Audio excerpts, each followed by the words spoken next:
इस वीडियो में हम डिस्कस करेंगे डिविडेंड डिसीजन के बारे में। डिविडेंड डिसीजन क्या है? आपको जैसे डिविडेंड वर्ड कई बार पढ़ लिया है और लास्ट ईयर 11th में भी डिस्कस किया था हमने सोर्सेज ऑफ फाइनेंस में, कि जो कंपनी के ओनर्स होते हैं, जॉइंट स्टॉक कंपनी के शेयर होल्डर्स, ईयर के एंड में उनको कंपनी डिविडेंड देती है, लेकिन सिर्फ तभी देती है जब कंपनी को प्रॉफिट हो। Dividend is that portion of profit which is paid to the equity shareholders, equity word हटा दो, to the shareholders in cash. Specially equity में कितना पे करना है ये ईयर टू ईयर बेसिस पर डिसाइड होता है, हर साल डिसाइड होता है। और अगर बिजनेस को लॉस होता है तो ये डिविडेंड पे नहीं किया जाता है। उसके अलावा कंपनी चाहे तो प्रॉफिट के केस में भी डिविडेंड नहीं पे करे। कंपनी प्रॉफिट का एक पोर्शन डिस्ट्रीब्यूट कर देती है, उसे बोलते हैं डिविडेंड, और बाकी पोर्शन रिटेन कर देती है, उसे बोलते हैं रिटेन अर्निंग, और अकाउंटेंसी में उसे बोलते हैं हम रिजर्व्स। तो यहाँ पे हम रिटेन अर्निंग ही वर्ड यूज़ करेंगे, रिजर्व नहीं लिखेंगे। तो प्रॉफिट के दो पोर्शन होते हैं, profit is equal to dividend plus retained earning. अगर आप डिविडेंड बढ़ाओगे तो रिटेन्ड अर्निंग कम हो जाएगी, और रिटेन्ड अर्निंग बढ़ाओगे तो डिविडेंड कम हो जाएगा, और दोनों इक्वल इक्वल भी रह सकते हो। दूसरी बात, अगर आपको लॉस होता है तो ना ही डिविडेंड होगा ना ही रिटेन्ड अर्निंग होगा। The decision involved here is how much of the profit earned by the company is to be distributed to the shareholders and how much should be retained in the business for meeting investment requirement. हम retain earning भी investment का एक तरीका है। ये एक cost effective method है finance करने का, कि आप स्टॉक मार्केट में जाकर अपने शेयर बेचो या किसी से बोरो करो, उससे अच्छा है प्रॉफिट का एक पोर्शन रोक के आप बिजनेस में इन्वेस्ट कर दो। तो इस रिटेन अर्निंग भी एक बहुत इंपॉर्टेंट चीज़ होती है। इवन कई ऑर्गेनाइजेशंस के लिए तो कंपलसरी होता है कि प्रॉफिट का एक पोर्शन हम रिटेन करें, बांटे नहीं, परमिशन ही नहीं होती। फैक्टर्स अफेक्टिंग डिविडेंड डिसीजन, किन फैक्टर्स पे डिपेंड करता है कि हमें डिविडेंड कितना बांटना चाहिए। देखो यहाँ पर ये लिखा नहीं आएगा, लेकिन आप अपने पास लिख लेना हर पॉइंट में। कब मैं बताऊँगा कब डिविडेंड मोर कर सकते हैं पेड, और कब डिविडेंड लेस पे कर सकते हैं, तो वो नोट्स में आप बना लेना। कोई कन्फ्यूज़न हो तो मुझसे पूछ लेना। पहला है अर्निंग्स। तो 4 मोस्ट इम्पॉर्टेंट, अगर आप डिविडेंड कितना पे करना चाहते हो तो सबसे पहले जो आपके दिमाग में आना चाहिए कि हमें प्रॉफिट कितना हुआ है। अगर आपको प्रॉफिट ही नहीं हुआ है तो आप डिविडेंड दे ही नहीं सकते। No profit no dividend. यहाँ पे प्रॉफिट के लिए वर्ड यूज़ किया है earnings. No earnings no dividend. जितनी ज़्यादा अर्निंग्स होंगी उतना ज़्यादा डिविडेंड पे किया जाएगा। तो इसमें आप क्या लिखोगे? More earnings more dividend, less earnings less dividend. जितना कम प्रॉफिट होगा उतना कम डिविडेंड पे कर पाओगे, जितना ज़्यादा प्रॉफिट होगा उतनी ज़्यादा प्रॉफिट पे करने की पॉसिबिलिटी होगी। दूसरा इंपॉर्टेंट पॉइंट है स्टेबिलिटी ऑफ अर्निंग। मतलब आपको पिछले कई ईयर्स से लगातार प्रॉफिट कैसा हो रहा है, क्या आपके प्रॉफिट होने में स्टेबिलिटी है, यानी एक जैसा यूनिफॉर्मिटी है, हर साल एक जैसा प्रॉफिट हो रहा है। यानी लास्ट ईयर 1 लाख था, इस ईयर 90,000, उससे पहले 95,000, यानी 1 लाख के आसपास रहता है, आगे पीछे आगे पीछे। तो ऐसे में आपको पता है कि जब इस साल अगले साल भी इसी के आसपास आने वाला है, जब पिछले 10 सालों से ऐसा चल रहा है, तो आप ज़्यादा डिविडेंड भी पे कर दोगे तो कोई दिक्कत नहीं है। लेकिन अगर आपका डिविडेंड अगर आपकी अर्निंग स्टेबल नहीं है, यानी कभी कम हो जाती हैं कभी ज़्यादा हो जाती हैं। मान लो लास्ट ईयर 40,000 थी, इस साल 1 लाख हो गई, उससे पहले कभी 60,000 थी, उससे पहले कभी 2 लाख थी, यानी स्टेबल नहीं है। ऐसे में अगर आप ज़्यादा प्रॉफिट होने पे ज़्यादा डिविडेंड पे करोगे तो जैसे ही प्रॉफिट कम हो जाएगा तो आपको जाहिर सी बात है कम डिविडेंड पे करना पड़ेगा। ऐसे में जो शेयर होल्डर्स हैं उनके बीच में डिससेटिस्फेक्शन आ जाता है। क्योंकि उनको एक्सपेक्टेशन हो जाती है कि हर साल हमें हाई डिविडेंड मिलेगा, और जब उनको लगता है कि डिविडेंड कम मिल रहा है तो वो आपका क्या कहते हैं कंपनी के शेयर्स मार्केट में बेचना शुरू करते हैं। जब बेचना शुरू करते हैं तो क्योंकि उसकी सप्लाई बढ़ जाती है शेयर और डिमांड कम हो जाती है, तो इस वजह से प्राइस फॉल करना शुरू करती है, जिसका इफेक्ट नेगेटिवली कंपनी पर पड़ता है, कंपनी की गुडविल पे पड़ता है। लोग उसके शेयर खरीदते ही नहीं क्योंकि बहुत ज़्यादा एबंडेंस में वो सप्लाई में है। तो ऐसे में ये कहा गया है कि जब अर्निंग स्टेबल है तो आप high dividend, stable earning high dividend, unstable earning low dividend, आप लो डिविडेंड रखो। उसका क्या फ़ायदा है, मान लो आपने कहा हम तो 20,000 ही डिविडेंड देंगे चाहे प्रॉफिट कितना भी हो, तो जब 40,000 होगा तब भी 20,000 दोगे, जब 1,00,000 होगा तब भी 20,000 दोगे। अचानक प्रॉफिट सिर्फ 10,000 आ जाता है तो 10,000 डिविडेंड यहाँ से दे दो, 10,000 डिविडेंड पिछली ईयर की रिटेन अर्निंग में से आप दे सकते हो, ये अलाउड होता है।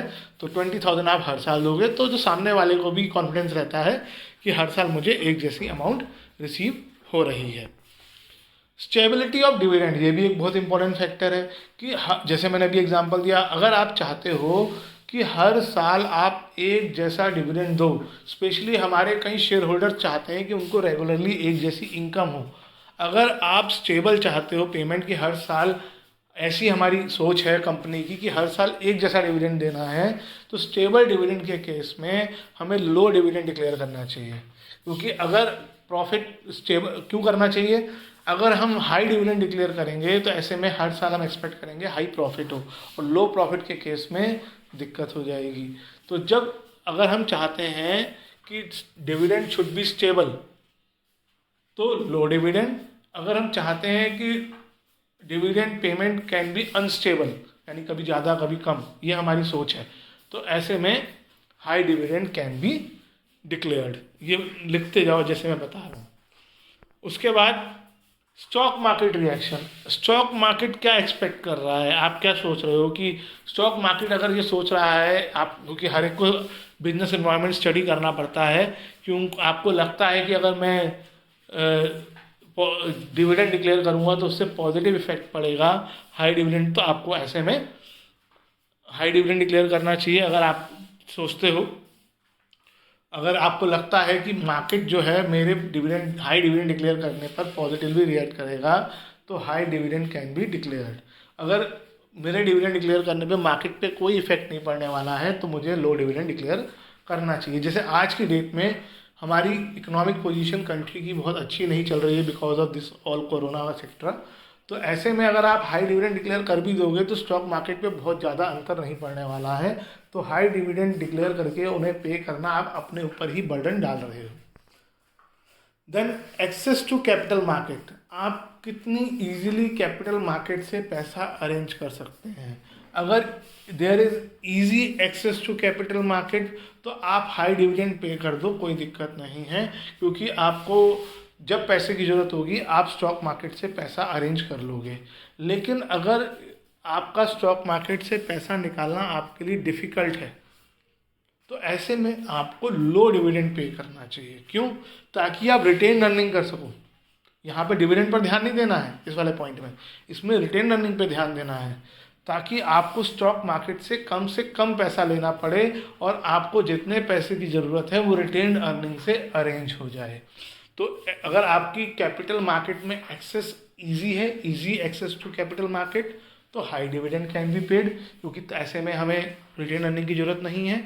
अदरवाइज यानी difficult to access a capital market, in that case low dividend should be paid so that we can make higher and higher retained earning. Legal constants, laws क्या कहते हैं, कंपनीज एक्ट क्या कहता है। कई सिचुएशंस में अभी एक टॉपिक हमारे सिलेबस से हट गया तो उसके अकाउंटेंसी में, तो उसमें हम पढ़ते कि कंपनी को ये ज़रूरी होता है कि एक अमाउंट प्रॉफिट की डिविडेंड की तरह ना बांटी जाए, ऐसा कंपनी एक्ट में लिखा हुआ है। अगर हम डिवेंचर इशू करते हैं स्टॉक मार्केट में तो डिवेंचर जितने भी हमने इशू करे हैं उसकी 25% अमाउंट जो है हमें प्रॉफिट में से अलग करके रखनी पड़ती है रिजर्व्स में, ताकि हम डिविडेंड ना बांट सकें। वो रिज़र्व वो डिवेंचर होल्डर्स के लिए हमें अलग रखनी पड़ती है प्रॉफिट में से। अगर मान लो हमने 1 करोड़ के डिवेंचर इशू करे हैं, उसका 25% हुआ 25 लैक्स, तो 25 लैक्स रुपीज़ मुझे प्रॉफिट में से निकाल के अलग रखने पड़ेंगे। ये कंपनी एक्ट में लिखा हुआ है और मैं चाहकर भी इस अपने तरफ से कुछ नहीं कर सकता। अब मुझे किसी तरीके से 25 लाख रुपीज़ अलग करने ही करने हैं प्रॉफिट में से, चाहे वो मैं एक साथ करूं या कुछ इंस्टॉलमेंट्स में 5-5 लैक्स करके करूं। वो कंडीशंस अलग है, वो हमारे सिलेबस में इस साल हटा दी गई हैं, आप अभी सीनियर क्लासेस में पढ़ेंगे। तो ऐसे ही लीगल रिस्ट्रिक्शंस होती हैं, लॉ बना दिए गए जिसकी वजह से हम चाहकर भी अपनी मर्जी से हायर डिविडेंड पे नहीं कर सकते। कॉन्ट्रेक्चुअल कॉन्स्टेंट्स, कई बार हम कुछ ऐसे लोन ले लेते हैं, कुछ ऐसे इंस्टीट्यूशन से लोन ले लेते हैं जो डिविडेंड पे करने पर रिस्ट्रिक्शंस लगा देते हैं। कॉन्ट्रैक्ट बन जाता है कि आप इतनी अमाउंट से ज़्यादा इंटरेस्ट पे नहीं करेंगे। ये भी एक पॉसिबिलिटी होती है कि एक हम कितने हमारा कॉन्ट्रैक्ट बन जाए किसी लोन देने वाले से, तो ऐसे में ये कहलाएगा कॉन्ट्रेक्चुअल कॉन्स्टेंट। जब कोई लोन देने वाला कॉन्ट्रैक्ट में ये लिख दे कि आप इतनी अमाउंट से ज़्यादा का डिविडेंड पे नहीं कर सकते। नेक्स्ट है ग्रोथ अपॉर्चुनिटीज़। अगर कंपनी को पास गुड ग्रोथ अपॉर्चुनिटीज़ हैं, उसके पास बिजनेस को और बड़ा करने की अपॉर्चुनिटीज़ हैं, तो ऐसे में वो प्रॉफिट को बांटना नहीं चाहेगी, क्योंकि ऐसे में उसके पास से कैश कम हो जाएगा। ऐसे में वो प्रॉफिट को ज़्यादा रोकना चाहेगी। तो अगर कंपनी के पास गुड ग्रोथ अपॉर्चुनिटीज़ होंगी तो वो लो डिविडेंड पे करेगी, और अगर उसके पास अच्छी ग्रोथ अपॉर्चुनिटीज़ नहीं होंगी तो वो हाई डिविडेंड पे कर सकती है। उसके बाद कैश फ्लो पोजीशन, जब हम डिविडेंड पे करेंगे तो हमारे पास से कैश चला जाएगा। तो अगर मेरी कैश फ्लो पोजीशन स्ट्रॉन्ग है, मेरे पास कैश अच्छा मेंटेन रहता है, तो मैं डिविडेंड पे करने के लिए तैयार हो जाऊंगा। लेकिन अगर मेरी कैश फ्लो पोजीशन वीक है तो मुझे डिविडेंड पे करने से मुझे प्रॉब्लम होगी, मेरी कैश फ्लो पोजीशन और डाउन हो जाएगी। तो इस वजह से अगर मेरी कैश फ्लो पोजीशन वीक है तो I will prefer low dividend. अगर मेरी कैश फ्लो पोजीशन स्ट्रॉन्ग है तो I prefer high dividend. Share holders preference, मेरे शेयर होल्डर्स क्या चाहते हैं, उनकी क्या सोच है, क्या वो एग्री कर रहे हैं कम डिविडेंड लेने को। दो तरह के शेयर होल्डर्स होते हैं, एक होते हैं एडवेंचरस जो रिस्क लेने को तैयार हैं। तो अगर आपके एडवेंचरस शेयर होल्डर्स हैं तो आप हाई डिविडेंड पे कर सकते हो, क्योंकि जब आपके पास कम प्रॉफिट होगा तो कम डिविडेंड में भी वो तैयार हो जाएंगे, वो एडवेंचर पसंद करते हैं। लेकिन दूसरे तरह के होते हैं ट्रेडिशनल ऑर्थोडॉक्स, जिनको रेगुलर इनकम चाहिए। वो चाहते हैं कि हर साल एक अमाउंट डिविडेंड की फॉर्म में रिसीव हो ही हो, जैसे हमें सैलरी मिलती है। तो ऐसे लोगों के लिए आपको स्टेबिलिटी ऑफ डिविडेंड करनी ही पड़ेगी। यानी अगर आपके शेयर होल्डर्स और एडवेंचरस हैं तो आप हाई डिविडेंड पे कर सकते हैं। अगर वो चाहते हैं कि उनकी रेगुलर इनकम हो, वो ट्रेडिशनल सोच वाले हैं, पुरानी सोच वाले हैं, तो ऐसे में आपको लो डिविडेंड पे करना पड़ेगा। इसमें ये भी कह सकते हैं कि अगर आपके शेयर होल्डर्स यंग हैं तो यंग ज़्यादा रिस्क ले पाता है ज़्यादातर, तो ऐसे में डिविडेंड हाइक डिक्लेयर किया जा सकता है। और अगर आपके जो शेयर होल्डर्स हैं वो ओल्ड एज वाले ज़्यादा हैं तो उनको रेगुलर इनकम ज़्यादा चाहिए, क्योंकि उनके पास और कोई अब ऑप्शन नहीं होता अर्निंग की, इन्हीं चीज़ों पे वो निर्भर रहते हैं। तो ऐसे में लो डिविडेंड पे किया जाएगा। और लास्ट है टैक्सेशन पॉलिसी। टैक्सेशन पॉलिसी, हम जो डिविडेंड पे करते हैं उस पर भी टैक्स लगता है। वैसे तो ये बुक्स में अलग है और इस ईयर ये चेंज हो चुका है लास्ट ईयर से। पहले क्या होता था, जो कंपनी टैक्स पे करती थी, जब डिविडेंड पे करती थी तो उस पर टैक्स पे किया जाता था, जिसे कहा जाता था डिविडेंड डिस्ट्रीब्यूशन टैक्स। और ये जब शेयर होल्डर्स को मिलता था, क्योंकि इस पर टैक्स पे किया जा चुका है, तो शेयर होल्डर्स के लिए ये फ्री होता था। तो ये टैक्स कंपनी को पे करना पड़ता था। तो अगर ये रेट बहुत हाई है तो ऐसे में कंपनी कम डिविडेंड पे करेगी क्योंकि उसे ज़्यादा टैक्स पे करना पड़ जाएगा अगर ज़्यादा डिविडेंड पे करती है तो। अगर high rate of dividend distribution tax है तो ऐसे में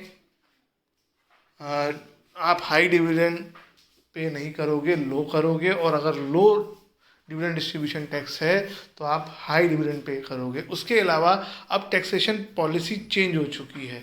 टैक्सेशन पॉलिसी में चेंज क्या आया है कि जो डिविडेंड रिसीव कर रहा है वो टैक्स पे करेगा, यानी शेयर होल्डर। पहले डिविडेंड पे करने वाली कंपनी टैक्स पे करती थी। Now share holder will pay the dividend tax on the dividend received by him. तो अब शेयर होल्डर्स क्या चाहते हैं, क्योंकि टैक्स उनको देना पड़ता है, तो वो कहते हैं कि कम से कम डिविडेंड है, कंपनी कम से कम डिविडेंड दे, उनकी प्रेफरेंस ये रहती है। तो फिर से वो पिछला वाला पॉइंट आपका आ जाता है कि ऐसे में हमें लो डिविडेंड पे करना पड़ेगा, है ना, क्योंकि शेयर होल्डर्स को तो डर रहेगा कि जितना अगर ज़्यादा डिविडेंड आ गया तो मुझे गवर्नमेंट को ज़्यादा टैक्स देना पड़ेगा, तो मुझे कम ही इनकम होगी। पहले वो चाहते थे ज़्यादा टैक्स डिविडेंड आ जाए क्योंकि वो उनके लिए टैक्स फ्री इनकम थी, उस पर कोई टैक्स नहीं लगता था। तो इस तरीके से ये जो है टैक्सेशन पॉलिसी डिविडेंड डिसीजंस पे हमारे फ़र्क डालती है।